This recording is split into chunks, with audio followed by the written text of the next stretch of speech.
Les jeunes et le trading, deuxième partie.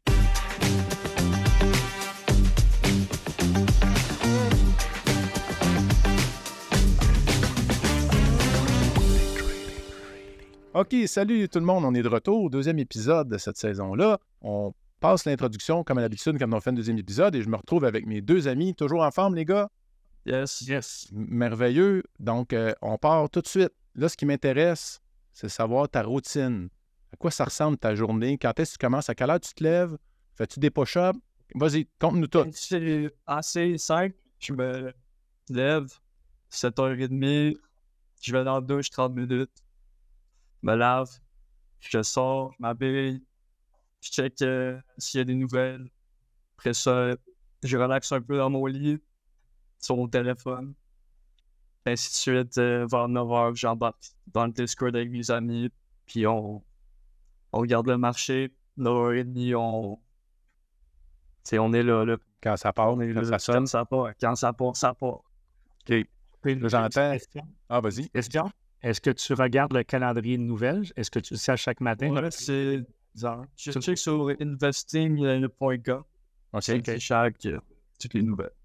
Fait que tu fais attention. Mettons, aujourd'hui, il y en avait à 8h15. Puis là, mettons, telle heure. Est-ce que tu es en position quand il y a des nouvelles, généralement? Ou... Des fois, je ne sais pas. Mais c'est sûr, si... Tu sais, souvent, oui, les nouvelles, genre, il y a énormément de volume. Mais des fois, mettons, quand moi, j'ai un modèle, même si la nouvelle est dans 30 minutes, si mon modèle se présente, tu sais, je vais prendre la position. Puis, admettons, j'ai pas TP avant la nouvelle, je vais juste me mettre break-even, puis je vais laisser la nouvelle faire ce qu'elle va faire, ou sinon, j'enlève ma position avant. Bon truc. OK. Oui, c'est un bon truc. Tant qu'à être là, tu gardes l'opportunité, mais tu ne prends pas le risque de te faire sortir. Là. Puis quand tu trades, oui, vas-y. Avec les produits qui transigent, j'exemple le Nasdaq, parce que là, Jacob parlait de volume. Ouais.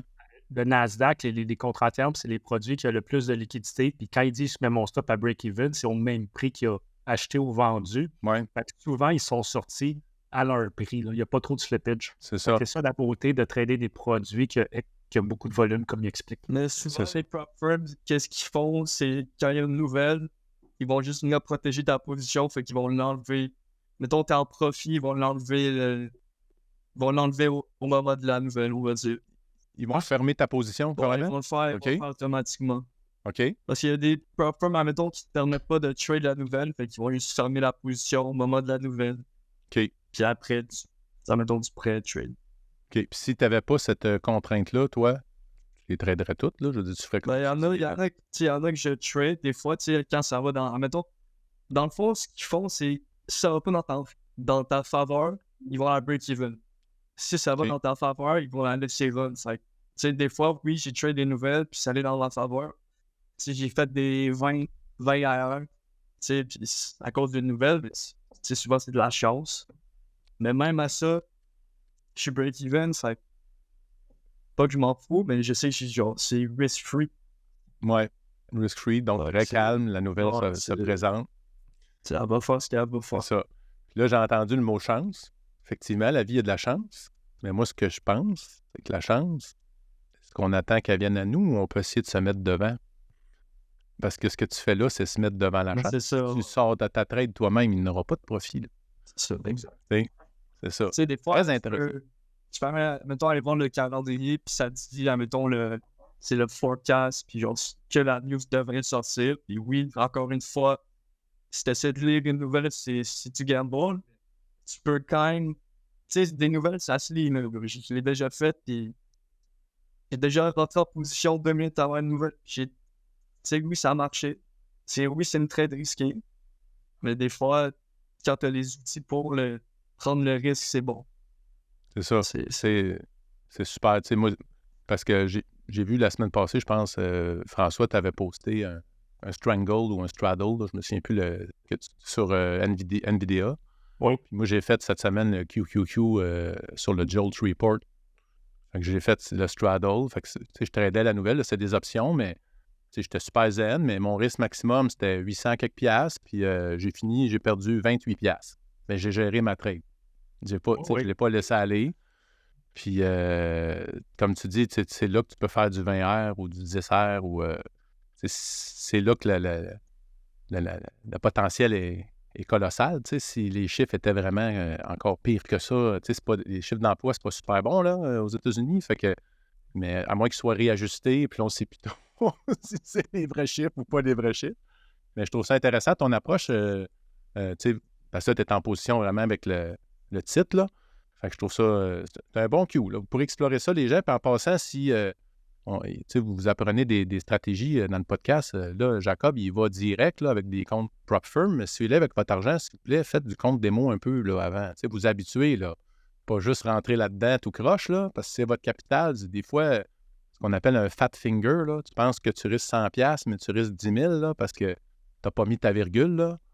C'est ça, ça existe. On continue, là? Oui, vas-y. On continue, mais petite anecdote, un ami à Jacob, justement, il alternait de son compte démo à son compte live. Puis là, il était en démo, puis il voulait essayer plein d'affaires. Il a cliqué partout, mais il était en live. Ouais. Fait qu'il a comme fait sauter son compte rapidement. Donc, super important de vérifier, là, tu sais, c'est... Ouais.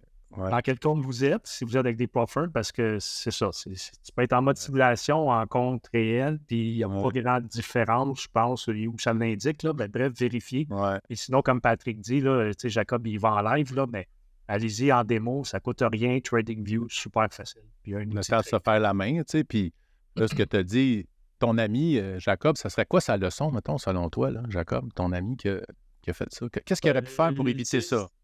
En plus, c'était sa dernière journée de trading, on va dire, avant son payout.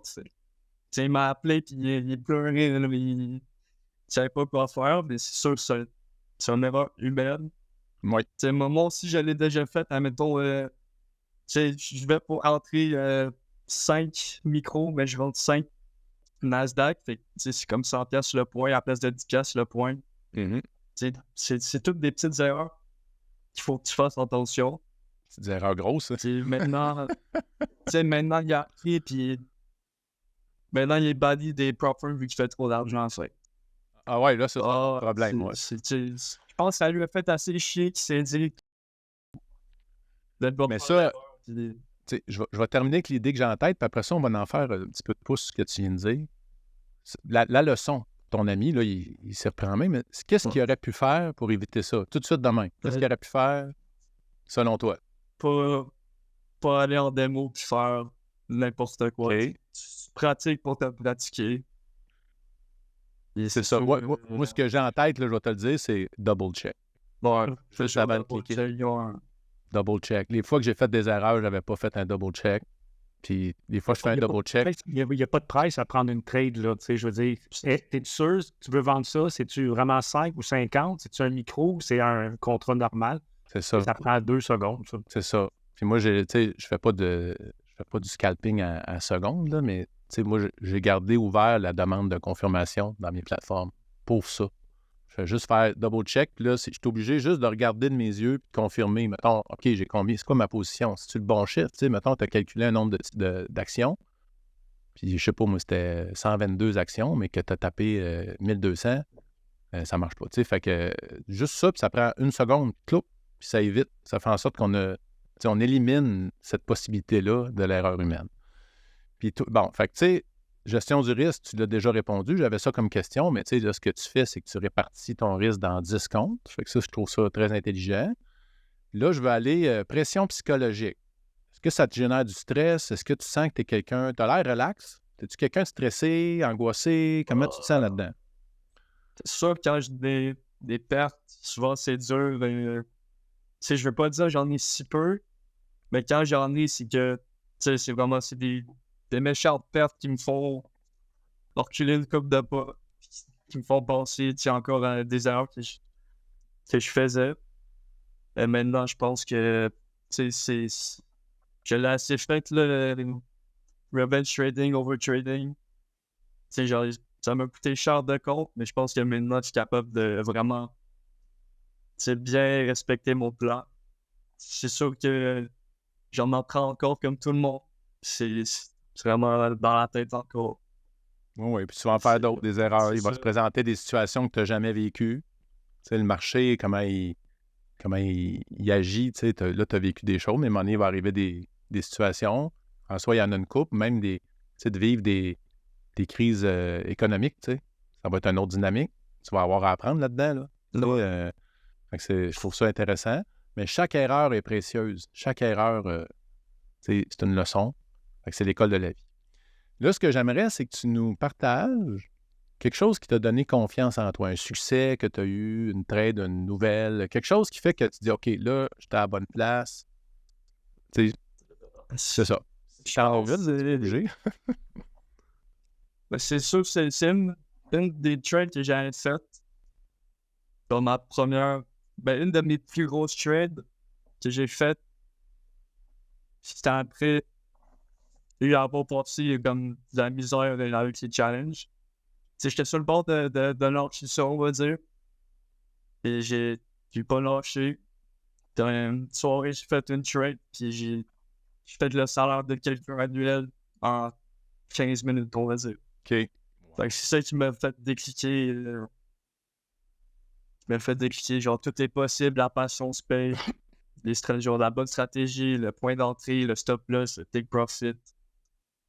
Tu sais, j'ai pas été heavy, là. J'ai fait mon risque habituel. Puis la trade, là, c'est juste déroulé plus vite de ce que je pensais. C'est bon bord. Ça allait du bon bord. Tu sais, c'est quand Trump qui avait parlé de mettre des tarifs sur le Canada. Fait que, tu sais, mettons, j'ai approché de mon TP, fait que c'était une trade normale, là. C'était un 2 RR, on va dire. Puis là, je vois ça drop. Puis j'enlève mon TP. Là, je m'en vais sur Twitter, je check les nouvelles, ça dit Trump qui a dit ça.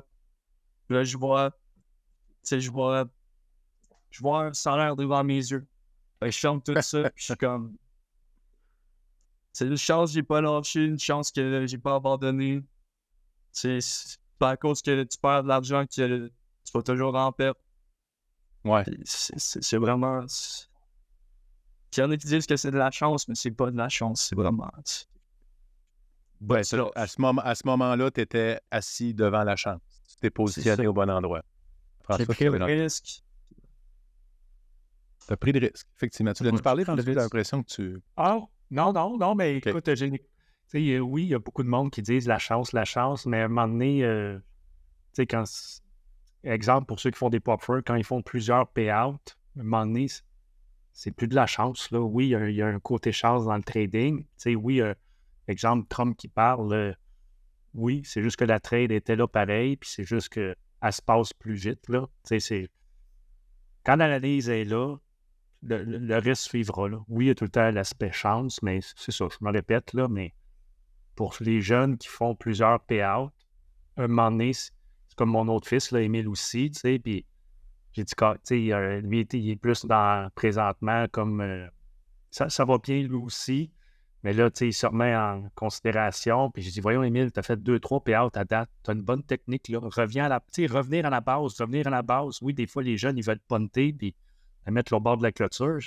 Fais comme Jacob, ouvre-toi plusieurs comptes, fais des petits trades, puis reviens à la base. Puis quand ils ont fait plusieurs, je me répète, là, mais quand ils ont fait plusieurs payouts, c'est parce que tu as quand même une bonne technique. C'est pas de la chance. Ben, de toute façon, tu as parlé de 5% des traders qui réussissent, mais à ma tête, là, les prop firms, d'après moi, ça doit être plus 99% que ça ne marche pas. Tu sais, le 99,5%, le challenge ne marche pas. Tu sais, c'est, quand on est débutant, c'est normal. Oui, ben, pour payer les jeunes, pour que ça fasse des payouts de 5 000 ici, puis là, ça coûte cher à la prop firm, ça, mais ils collectent tellement d'argent avec les autres. Ouais. Donc, fait que là, ça me ramène à ce que tu avais passé tantôt comme commentaire. Tu as dit, il est banni des prop firms. Que c'est ça, cette affaire-là? Ils ne veulent pas qu'on fasse d'argent? Dans le fond, vu que je ne vais pas nommer la firme, mais dans le fond, la firme, eux, leur payout, comment ils marchent, c'est de payout sur les profits que tu fais avec leur... Tu sais, dans le fond, c'est comme un compte démo.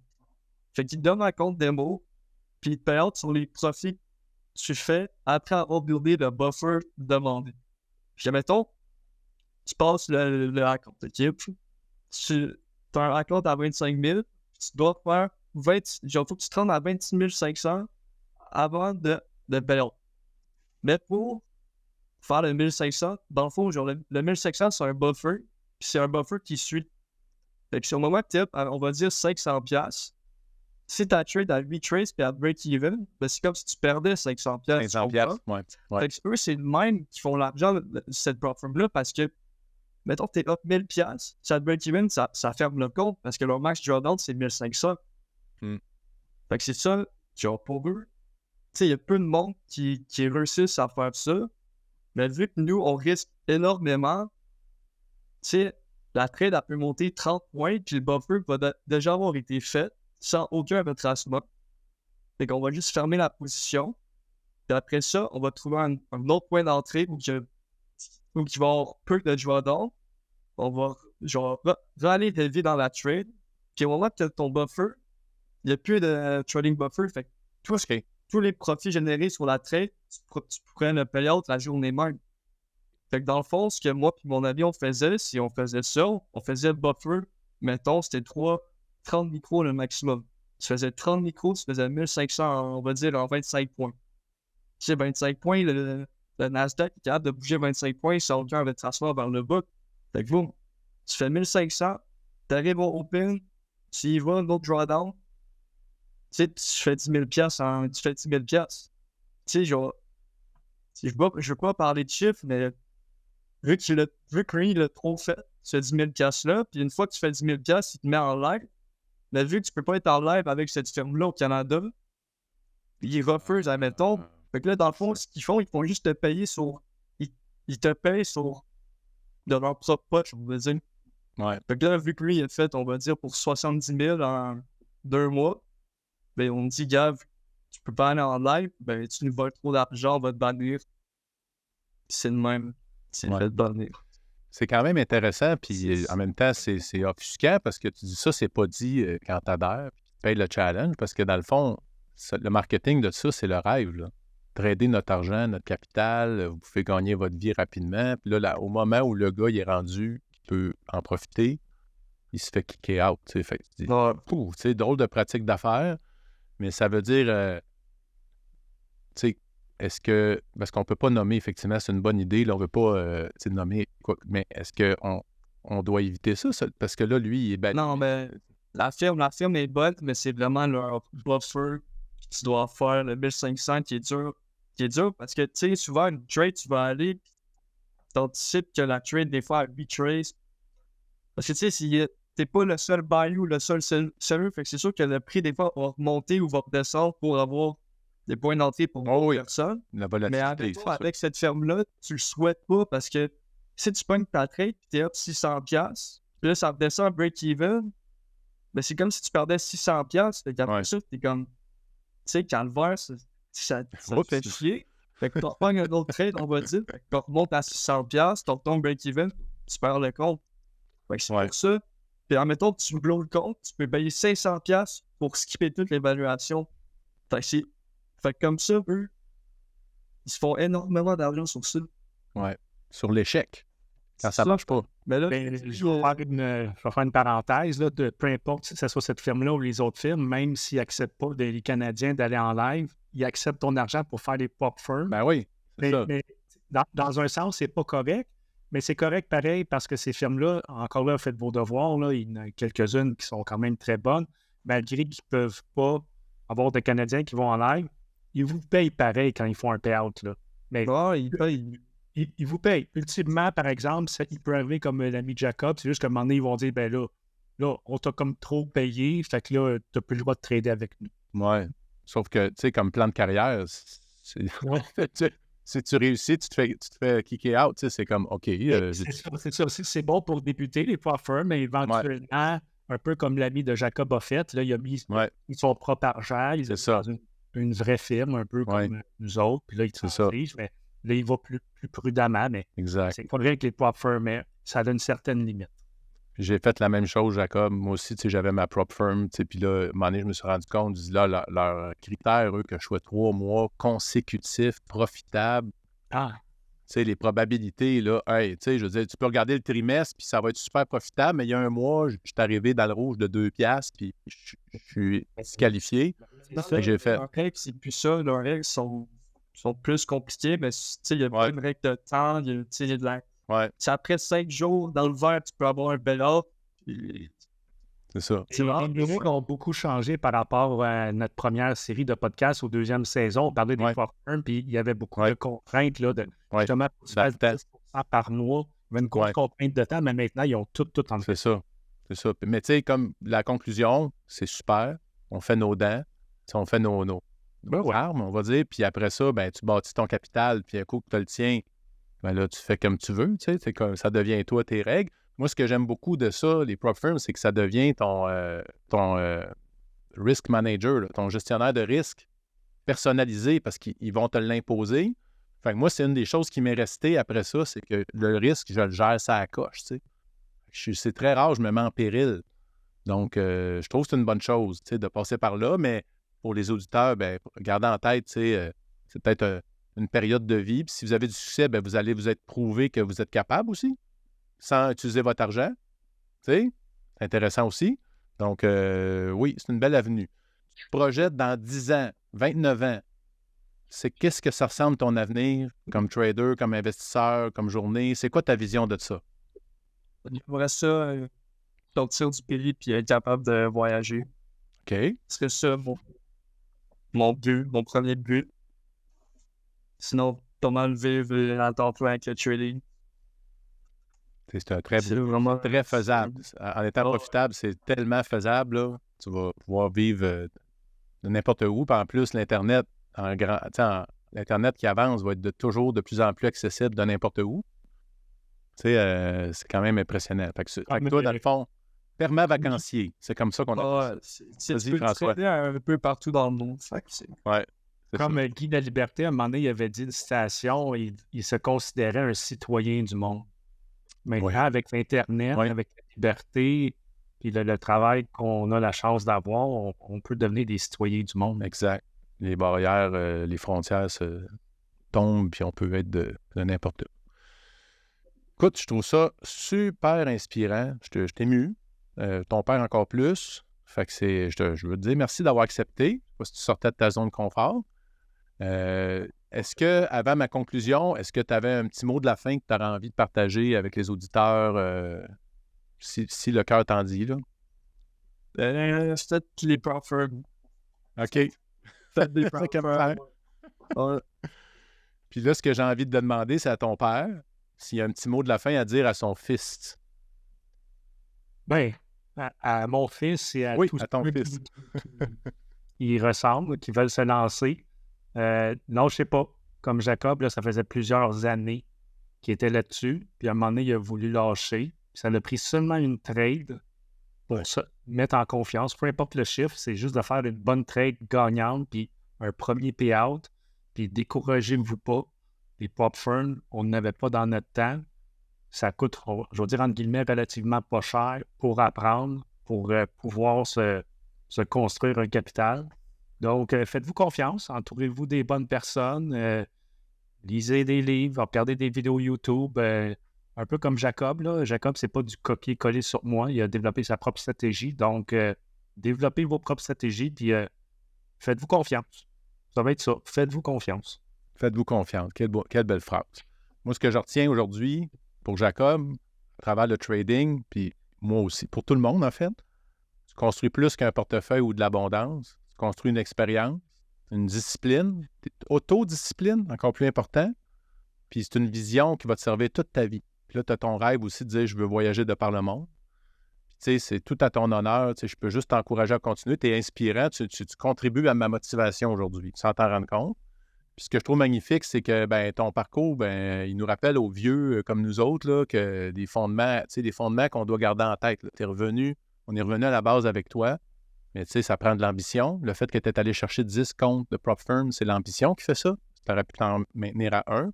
Ça prend de la résilience, de la persévérance. Hein, là, ce que tu as vécu, tu as passé proche lâché, mais là, la vie t'a amené que, attends un peu, on ne sait jamais c'est quand la prochaine qui va être de notre bord.